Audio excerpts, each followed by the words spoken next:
The apartment door clicks shut behind me. It's the same sound every evening, soft, familiar. The hallway light flickers once before settling. I drop my bag by the couch, loosen my collar, walk to the kitchen. The fridge hums quietly. Inside, half a bag of spinach starting to wilt, eggs, a container of rice from last week, some carrots that have gone soft. Enough, technically, to throw together a stir fry or an omelet. The thought crosses my mind, then drifts away. I pull out my phone instead, open the app, scroll past the usual places. The thumbnails glow. A few taps, $28.74. Tip already suggested at 20%. Delivery in 23 minutes. I confirm. This happens 2 evenings a week, sometimes 3. Not every night, just the ones where the day has dragged, meetings overlapping, emails still coming in after 6. Standing at the stove feels like extending the workday. The bag arrives, plastic crinkling, warm through the paper. I eat straight from the container on the couch, fork in one hand, remote in the other. The television murmurs in the background. No pots to scrub right away. The evening moves forward without resistance. Later, I open the bank app to transfer rent money. The balance is lower again by that amount. Not a shock, just another small subtraction. Payday is Thursday. It will refill.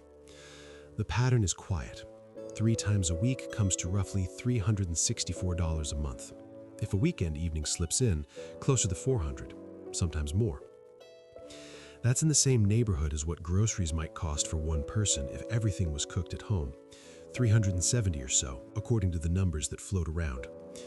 But the delivery doesn't register as food spending in the same way. It arrives in pieces, 28 here, 32 there, 39 when it's something fancier. Each feels like a separate choice, not a category.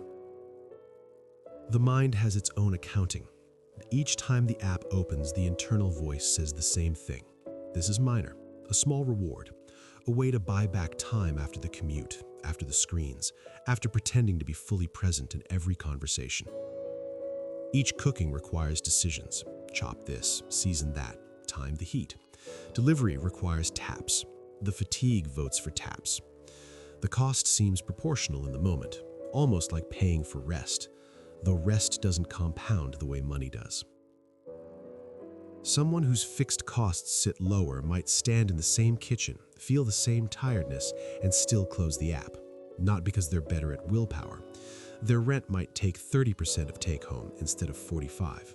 Their student loans might be paid off or smaller. Their car payment non-existent. When they see the menu, the pull is weaker. They might heat leftovers, boil pasta, or skip eating altogether and not feel deprived. The tiredness is the same. The context around it isn't. Margin reshapes what looks necessary. Months pass. The small orders layer up. 4,500 in a year, sometimes closer to 5,000 if the habit strengthens. That's enough to have covered a few extra mortgage principal payments, or padded an emergency fund to 6 months instead of 3, or allowed a move to a quieter building with better light. Soft longing, understated. But the tally never registers in real time. The memory holds the individual evenings, the relief of not cooking, the taste of warm food without effort, not the running total. Each comfort was genuine when it arrived. The erosion is gradual, almost polite. Other habits weave in around it. The morning coffee run that adds another 100 a month. The subscription streaming services that never get canceled. The gym membership used twice last quarter. None feel extravagant alone. Together they create a ceiling. Income arrives, covers the rent, $1,700 or so in a 1-bedroom in many places, covers the utilities, the phone, the insurance, the groceries that do get bought, and then the delivery fills the gaps. The account never empties dramatically. It just hovers, steady, no surplus to notice. Until something shifts. The rent increases another 100 next lease. The car needs new tires unexpectedly. A medical bill arrives, or the job changes and the paycheck pauses for a week. Then the space where a buffer should exist is already occupied, not by one big thing, by hundreds of small evenings that felt harmless. The balance doesn't crash, it simply reveals what was already true. The ordinary choices were the architecture all along. The fridge hums again the next night. I stand there, door open, light spilling out. The spinach is more wilted now.